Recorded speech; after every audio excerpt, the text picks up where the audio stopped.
The Mahogany Project presents I Just Want to Tell Stories, hosted by Joe Anderson Jr., powered by the South Congress Podcast Network.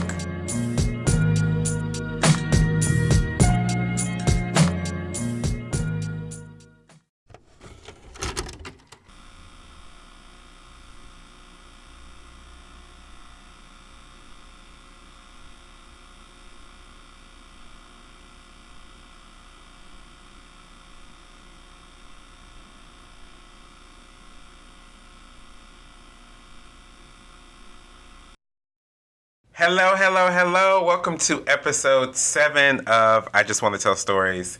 Today we have this amazing human being, someone I have had the pleasure for the last month and a half to work with outside of my main job and within my main job. A bitch that is always around Austin, running shit, yelling at folks, doing stuff. We have Jeremy Jerome Till in the building. Yes, Hello. goodness gracious. Yes, goodness gracious. Hi. Hello. How are you today? I'm tired. This morning. But I'm good. Oh, all right. I'm tired, but I'm good, friend. I'm tired, but I'm good. I'm happy that you're here with us today. I'm excited to do this. Yes. Okay.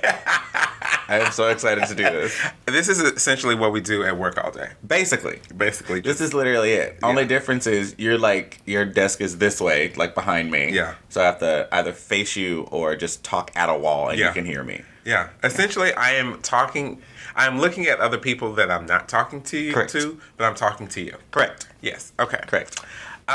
So this is I Just Want to Tell Stories. We talk to creatives about their process, where they grew up, how growing up they tried to have that outlet, and anything under the sun, essentially. Okay. We start with letting the viewer or audience know how we met. And I remember this. I do not. Okay. So I was working at ACC Northridge. Shout out to ACC Northridge. Shout out to them.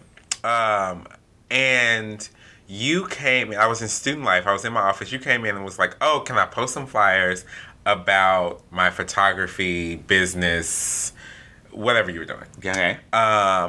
Just to let people know, like, hey, I'm a photographer, I can take your pictures at this price or whatever. We were planning an event. And so I was like, oh, would you like a table? And you were like, yeah. Oh, my goodness. I can take pictures while I'm there. I totally remember this. Yes, it was hot. It was at the Rio Grande campus. It was at the Rio Grande campus. Mm-hmm. And I was so extra. That table was extra AF, it was. Jeremy. It was. As I've come to know, that's how you are. I am an extra person. You are an extra. You either do it and you add an additional idea to it. Girl, yes. Or you don't do it at all. If I come to you with an idea, I know I'm going to leave with 5. You're going to leave with 5. And from there, you told me about Beyond Brothers and the kind of movement, a social group that you were starting. I did not attend any of the events. It is okay. And it was just never on my social calendar. That's until the one that was downtown. Old school. Mm-hmm. Yeah. I went to that one. That was fun. It was when the fraternity was upstairs. Yeah. And we were downstairs. Yeah. Girl. And I shout out to Tremaine. That was the first time I met Tremaine. So fun. And we bonded over New York. Oh. Yes. Like girl. New York. I love New York. Yeah, the person. Yeah, Sister Patterson. I love Tiffany. New York. Pollard. Yeah, Pollard. Yeah. Okay. So that's I live for her. And that's how we met. Oh, good. Okay. So, it wasn't as ratchet as ways that I meet other people. It was not with us. Some would say it was fate. And here we are. I love it. So, what type of creative are you? I am. What do you do? Tell the folks. Let's see. I like to call myself a community curator. It's like something I completely made up. But the truth is, I've always been really good at making people on different sides of the tracks talk to each other. I've always been really good at kind of moving from group to group. So getting this group to listen to that group, or getting this opinion to that side, at least just for debate or discussion. So that. I also do photography, and I can't do video work. I'm really bad at it, but I love doing it. It's all terrible. You've done some stuff for the project with videography, I think. Yeah, I mean, they were short clips. Yeah. Yeah, they worked out, but the photos were so much better. They were. Yeah, the photos were amazing. Because of that, you got, a byline in the Chronicle. I sure did. Yeah. They were like, who did this? I was like, Jeremy Jerome Teal. His middle name is not Jerome. It's not, it's Andre. But I love it.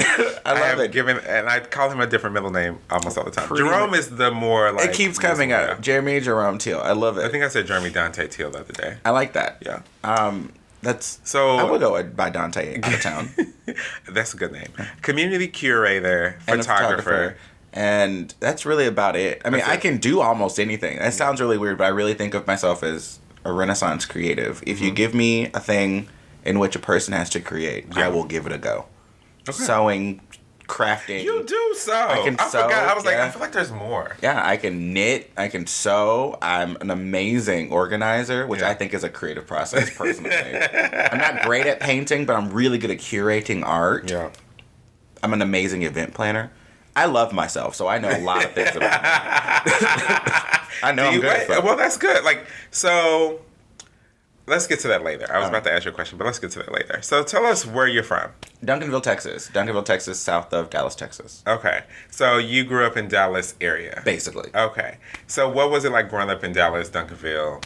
It was kind of, I would say it's pretty chill. Like when I think of like people's stories as just like growing up, it's like really dramatic.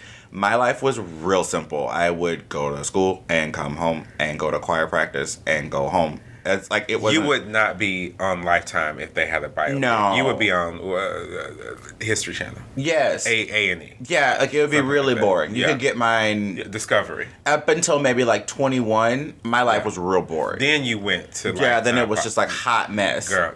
Then you went to MTV. Yeah, 3-part miniseries with someone playing me that's likely light skinned. Like it's a mess. They would change. They would change my skin color to make it easier for people to watch. Yeah, Black people are hard to see when they're dark. Okay. You know how people do it. Oh my gosh. So, growing up in Duncanville, Texas, are you an only child? No, I have a brother. He is a mess, and I adore him so much. We are polar opposite people. Older or younger? He is younger. He is one of You're the oldest? I'm the oldest. Oh, bitch. He is, he's like what you call a suburban thug. Oh, girl. Yeah, so he's I'm about to say ain't no thug in Duncanville. It's like he's not a thug, but he's convinced he is. Thug from around the way. Thug from a... Okay, let's stop because we ain't got the rights. That's it. Yeah. But yeah, that's essentially my brother. I have a stepbrother and whom I don't ever talk to. But yeah. And I have a sister, but I don't ever talk to her either. Are you the oldest of everyone? Yes. Okay. Yes. How old are the other siblings? I'm 32 now. My brother's 30. I believe my stepbrother's 31. And I believe my sister is 17. Oh, that's a big difference. I wouldn't talk to her either, actually. I mean, she's kind of a bitch, so. Oh, okay. I have a sister that my dad claims, and so I don't talk to her. I take that back. The last time I interacted with her, she's a teenager, and I guess I just thought she was being a bitch. I don't deal with women that much.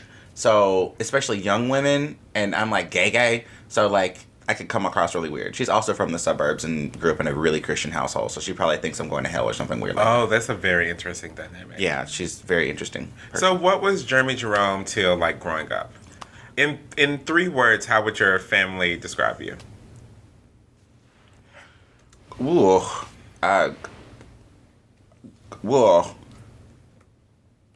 Distant, honest, helpful. Why would they say distant? I like to stay to myself. I didn't quite get the social bug until, I don't know, maybe 15 or so. I've never had like friends. That's never been a thing for me. Like going to people's houses and spending the night and crap like that. So distant when I would go to like family functions, and I say helpful and truthful because like I'd show up to the family function and all I wanted to do was the functional part, like help with the food or clean up, move furniture. The event. Yeah, I wanted to do the event part, and then after that I would grab my plate and go like to the room that no one else was in and like watch TV and eat because I don't I don't want to be around y'all. So is that... Not on purpose. I mean, not on purpose. It's not because I dislike them. I just prefer to be alone. Do you still prefer that kind of solitude, or is it changed over time? When I eat, for sure. I do not like to socially eat.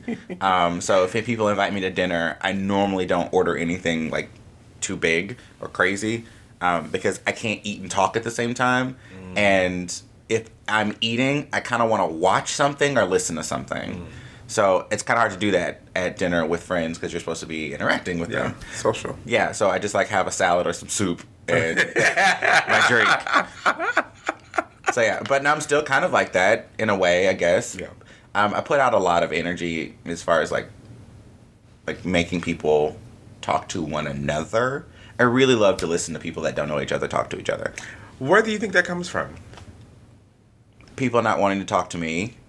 It's like, I don't mind being the person, like, I don't mind being your first conversation about blank. Yeah. Or I don't mind, like, seeing something and saying it out loud and seeing what happens. Because I'm fearless in that way. And then also, I realized really early on, words are words. They're just words. Like, if someone says something, it's just a word. It's not a big deal.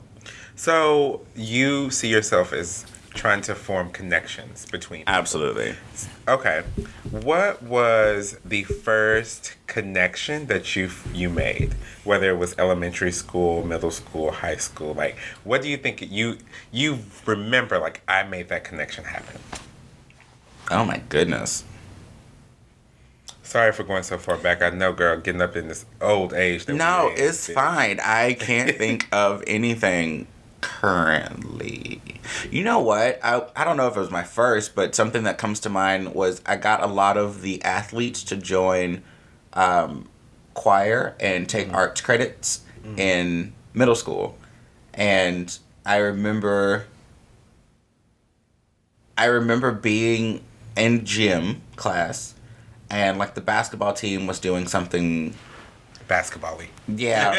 And then they were shooting free throws or something. I mean, obviously it was my excuse. Now that I think about it, my excuse just to talk to cute boys. But I remember going over and I was like, hey, do y'all have arts credits yet?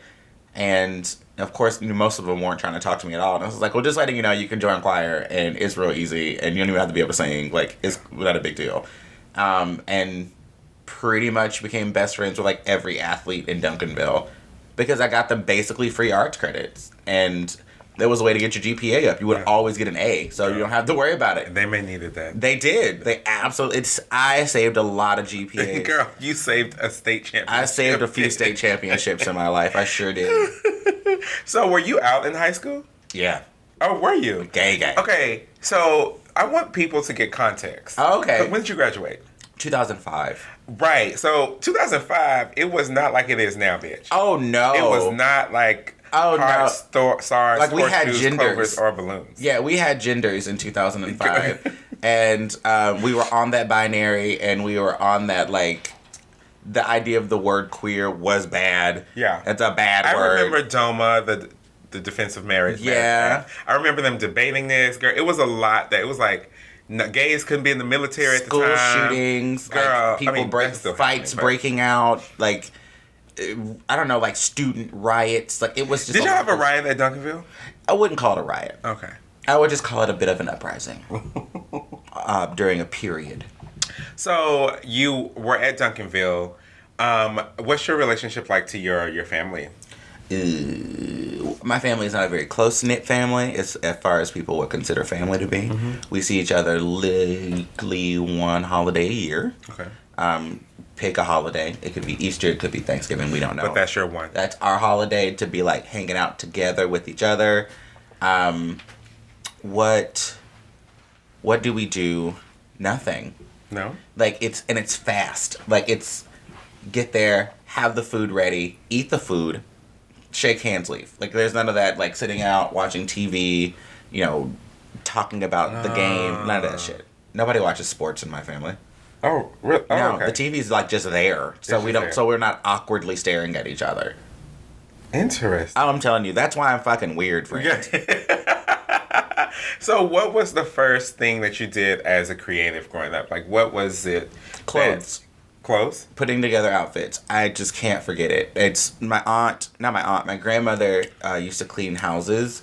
And I love cleaning, by the way. Yeah. It's one of my... Girl, another Jeremy Till production. I love cleaning. Like, I could clean for the next 30 years and be completely okay with it. I actually owned a cleaning service for a little while because I didn't want to work for anybody else. I wanted to work for my fucking self. So it's like, you know what? F this ass. I'm going to go clean rich white people's houses. And I made a shit ton of money. And it was amazing. Nevertheless, my grandmother used to clean houses, and she was also a beautician part-time. So on weekends or like my days off from school, I would go help her. Mm-hmm. And one of my grandmother's favorite things to do was go to antique shops in Goodwill and vintage shops and look at clothes or tchotchkes or things like that. And I fell in love with the idea of buying an outfit at a discounted price or like wearing someone else's clothing that they no longer want but I love or something like that. So putting together outfits is like my most creative. How old were you? Young. Like 8. Oh, wow. Yeah. And that's when, like, this bug first bit. Yeah, like, I've always loved clothes, though. Yeah. Like, I can... Even now, you pull a look, girl. Oh, I live for a look. You live like, for a look. I remember preferring to wear a suit over, like, a t-shirt and sneakers. Mm. Like, I wanted to wear the loafers, the whole 3-piece. You were on a Tuesday. It. Yes. Kindergarten. For no reason. For no reason other than just to be fabulous. Yeah. I remember one time I didn't want to wear, because I saw this man, he had like gorgeous chest hair. Obviously at the time I did not have chest hair. He had this gorgeous suit on and his shirt was open. Uh-huh. I don't even know what, maybe Jet Magazine or something I might have seen this in. And he had his shirt open, this chest hair is just like falling out of the shirt. So here I am as like maybe a 5-year-old. Yeah. I took my tie off and I unbuttoned like 3 of my buttons. And I come in the living room, my mom was like, what are you doing? What's going on? And I was just like, I'm really, like, I like this. Like, I feel like... This is the look. Like, I feel like this is it. And my grandmother totally went with it. She was like, okay. And that was another thing. My grandmother, like, I could do no wrong. I can do no wrong. I can still do no wrong. Is your grandmother still with us? She is with herself. Oh, okay. I don't know if she's with us, but she is with her. She's here. Yeah, she's here. She's here. She's here. Oh, that's damn show. Yeah. Is she turning looks still?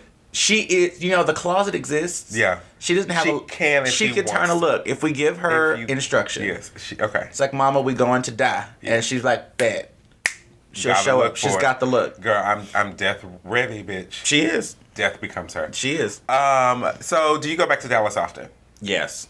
How often do you go back to Dallas? Probably like every 6 weeks. And how did you end up in Austin? Like, what was it like? Are we skipping over that part of the story? We can. It's fast. We can edit this out. Okay, I came for a weekend. It's like the classic Austin story. I came for a weekend, saw a whole bunch of people that I didn't know, got really excited about like the different vibe, and literally moved 2 weeks later.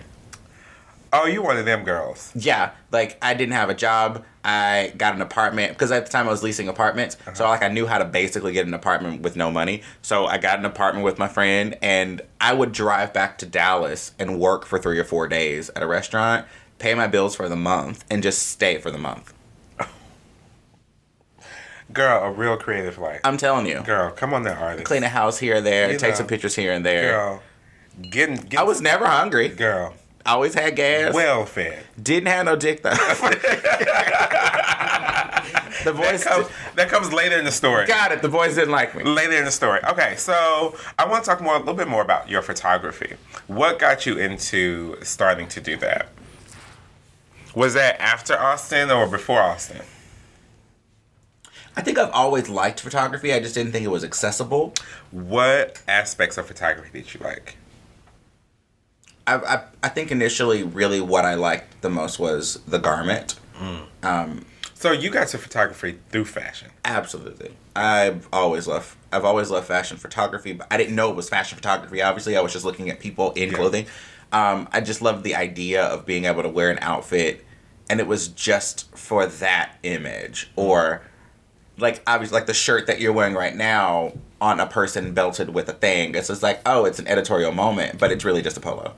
Like, I love the idea that something that is just a thing becomes extravagant. It becomes elevated. Yeah, because just through the picture. Just for the photo. And I loved that. I've always loved that. So if you take a picture on your IG, what's your IG, by the way? 41287. Okay. It has dots in there too, right? Yeah, 4.12.87. Okay. Is that the one you want people to go to?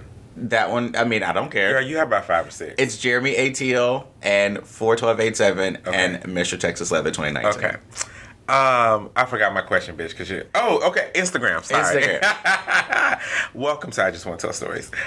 So you're taking a picture for Instagram. Uh-huh. How long does it take you? Oh, well... Just asking. 10 minutes. 10 minutes? Yeah. Okay. Do you, like, look at the lighting? Do you, like, change anything after you do it? For the most part, my biggest thing is I feel... I don't like shadows. So I try my hardest to make whatever is happening like really I like really bright photos. I think it also has to do with the fashion photography aspect. Like if you ever look at fashion photography, it's like really bright, although like sometimes it's a dark image. Sometimes it's a dark image, you still have a very vivid photograph. Yeah. So that's something that I think about all the time. So I'm always going in and like fucking with the exposure because I don't know. It just messes with me. I'm laughing only because the producer was like 20 minutes and you stopped and like pointed. I did. I was like, I'm weird. I laughed at that. I'm weird. So if you've taken some shots for the Mahogany Project, and I will tell anyone I do not like taking pictures. I am not trying to be out there that long. So it's like, girl, we have to get these shots. And I feel like we did really well for 2 hours. It wasn't even that long. Yeah, we did like 5 or 6 locations. Oh yeah, yeah. We pushed through. Girl, because I am not the type of girl that's gonna be out there that long. I learned quickly. I'm like, oh, location 28. Okay, let's go. Next one. You had it like basically mapped too. Like we were in a route. Yeah. You're just like, we're gonna start here. We're gonna go there, and then over there, and then blah. I was like, okay. Yeah. The camera is ready. So, but I don't know if that's a typical experience. So let's say you're taking pictures of a group or a person. Like, how do you encounter them? Like, how do you approach that situation? Because everyone's different. You may get someone like me who doesn't like taking pictures, or someone like our friend Chris Parker who is like, girl, I need you to get the right angle at the right light. I need you to take this over. I need Carson in the picture, girl. That's what he does. Drama. So before I answer that question, I want to tell you what really got me into photography. Not really, but like how I physically started doing photography. Yeah. I wasn't working for a little while. I was basically being a house husband, and my now husband, then boyfriend, saw that I was watching a lot of YouTube videos about photography, like learning how to use cameras, looking at lighting, how to set up things, like things like that. And for our anniversary, he bought me a digital camera. Shout out to Lionel. He is the best. And that's what kicked it off. I was like, well, bet now I know what to do. So I started practicing, and I kind of got good at it real fast. Mostly because I really believe that as a creative, you've got to do your homework. You've got to know what you're working with.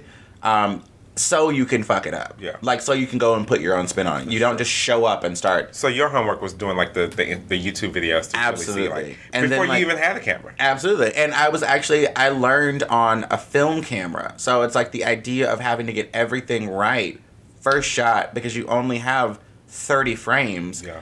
And film is expensive. Yeah. I mean, is it more expensive now? But it was expensive then. So the idea that I have no idea what I'm shooting right now, and I'm just going off of prayer and hopefully the faith of some numbers that this camera is going to do, and it always turned out really cool. So yeah, that's what happened. So I'm sorry. How do I encounter? Yeah, how do you approach people in terms of like, taking people are bringing out the best in them? People are freaking weird. In the world where a person can take a photo of themselves, they're convinced that they look a certain way all the time. And they don't. And I tell people all the time, this is what you look like. It's normally the first photo. I just turn the camera around. It's like, this is the only time I'm going to turn my camera around. This is what you look like. Okay? This is you. We ain't doing nothing else. I'm not turning this camera around every 20 seconds. I'm not moving. I'm not going to tell you anything else. You move if I tell you to move. Yeah, move a leg. Yeah, move a head. This is what you look like, boo. This is the outfit. It's not going to get no better. You know what I mean? Like, we can go into photos. I'm going to take you better. You know what I'm just like? It's just like you have to let a person be comfortable in themselves, because in a space where like a Facetune exists, people can take any photo and make themselves look any way. I am not here for photo manipulation in a way that's going to make you look any different than yourself. Yeah. I don't like it. Like the idea of having no pores. Every time I see in like a photo anywhere where a person like washes all their like facial features out to like blur them, where are your pores? Everybody has pores. Girl, even supermodels have pores. They're little, but they have them. Girl. They're little, but they have them. So you really want people to bring their true, authentic selves to the photography. I'm not to the experience. I'm not going to take a photograph. First of all, if you're a really difficult person, and by difficult I mean if I look at your Instagram or I start talking to you and you say things like, I want a really crisp picture. Okay, well, I got a person for you. I'm not that person. Because you don't know what you're talking about. Well, so how would you describe your art to someone who didn't know you? So, like you saying, like, you want this specific aesthetic. Mm-hmm. Like, how would you, if someone didn't know Jeremy Jerome Till off the street, how would you describe, like, what you do and how you capture it to someone who had never met you? I think a lot of what I do is as far as my photography goes, is having an authentic image match the connection to the person. Or trying to capture what it is that I'm taking a photograph of. For instance, when we're doing the Mahogany Project stuff, I didn't ask you all to smile a lot, and I didn't ask you all to do anything that would come across fake. I just wanted you to sit there and talk to each other like you normally do. And the images came across in such a way where it's just like, oh, they're just like casually on a curb. Yeah. And they were great. And that's how I want people to see themselves too. It's like, you can be casually beautiful. You don't have to be posed and photoshopped for hell and back. You can just be sitting on a couch, looking out a window, and be beautiful. Magic can happen. Yeah. Girl, that's it. That's the tweet. That's the tweet. So where do you take your art from here? Like, regardless of what you do, you know, community curating, yes, photography, yes, fashion. What's next for Jeremy Jerome, Dante, Andre Hill? Kimball. I think what's next for me is just taking this on a national level. I am really ready to be everybody's example of what, like, being the middleman or, like, the connector is. It's kind of like being a PR person. Yeah. But I want to be, like, I want to really make this I want to make standard choices where people are like, oh, like Jeremy. Mm-hmm. And it's ambitious, but I just need people to remember that no one gets to know each other just, like, by sheer luck. Like, most of the time you don't just, like, happen upon an amazing relationship or partnership. You have to seek it, or it has to be curated. So I do have a question then, and I know I'm supposed to wrap this up soon, but how do you, in the world of taking on all of this and trying to connect as many people and connect as many communities, like, that is a lot, emotionally, physically, it's drain. And then on top of, like, working, on top of a marriage, on top of trying to produce art, like, how do you find time just for Jeremy? And what do you do when you find that time? When I make the connection, I'm done. It sounds really weird, but, like, I can step out of it. Like, once I've connected the two people or the entities and, like, they're all at the table, I can walk out of the room and I don't think about it anymore. Because I've done what I came to do. I don't care what y'all talked about. I fulfill my purpose. Yeah, I don't care what y'all talked about. I don't care what you come up with. If the thing doesn't work out, that's on y'all, not on me. I connected you. Done. Period. And then what do I... So that's kind of how I do it. Because if I were... You just remove yourself. Yeah, if I were invested in every relationship that I created, I would be exhausted. So that's that. I focus on the things that I want to focus on. Yeah. And what do? I go to sleep. Rest, everyone. I go to sleep. Like, I love to sleep. It's not the CDC. Somebody in the government, maybe it is the CDC, recommend 8 hours of sleep a night. Baby, I can get 8, I can get 10, I can get 4. I don't care. I get 2 over here and 6 over there. Girl, I heard you got 1 last night. Baby, I got 1 and a half. That's a different podcast story. Yes, honey. Okay, so we usually do this. Where can people find you? On various social media platforms. Instagram, Jeremy A. Teal, or 41287. That's fine. No one has to follow Mr. Texas Leather. That's weird. And on Facebook, also Jeremy A. Teal. And spell your last name? Teal, Teel. Okay. And it's also a .com, jeremyateel.com. Girl, come on now. All these goddamn pages. I mean, there's you better a lot. Let the kids know. I mean, you have to be accessible. It also is kind of what is that? It's a flex. It's a bit of a flex. Because it also gets to show people, like, I built my website. So it's just like, wait, you can build a website? And it's like, yeah, I can do a lot of things. So the last thing we're going to do, we usually do this segment, it's called Top 5. Category is, and then I'm going to say a random category. Okay. And it's in no specific order. I have to say 5 things in said category? Yes. Okay. Okay. And it's just whatever I come up with. Okay, I am really nervous. And this is based on you. Your top 5, all right? In Top no 5. sequential order. Top 5 category is TV shows.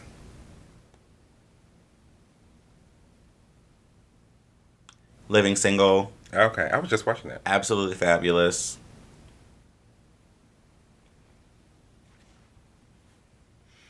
Girl. Oh my God, I can't think of any other TV shows for some reason. Ugly Betty. Ugly Betty. Harlots. Harlots. On Hulu. And, oh my God. You have Living Single, Ugly Betty, Harlots on Hulu. On Hulu. Anything to do with oh shit, what's the name of that show? The Last Tsars. I'm obsessed with the royal aristocracy. Okay. I mean the Russian aristocracy right now. So The Last Tsars. Okay. Girl, you have one more. Oh, fudge. Anything by Masterpiece Theater. Bitch. Thank y'all so much for listening to episode 7 with Jeremy Jerome Teal. We have a special project that we're going to announce. Yes. We will. So check our social media. Yes. Right now, it should be up. I'm super excited for this. I'm beyond excited. And I hope, girl, you are beyond brothers. I'm beyondbrothers.org. I hope y'all enjoy it. As always, love and light. And until the next episode, bye. I Just Want to Tell Stories is hosted by Joe Anderson Jr. for the Mahogany Project and produced by Cameron Hawkins for the South Congress Podcast Network.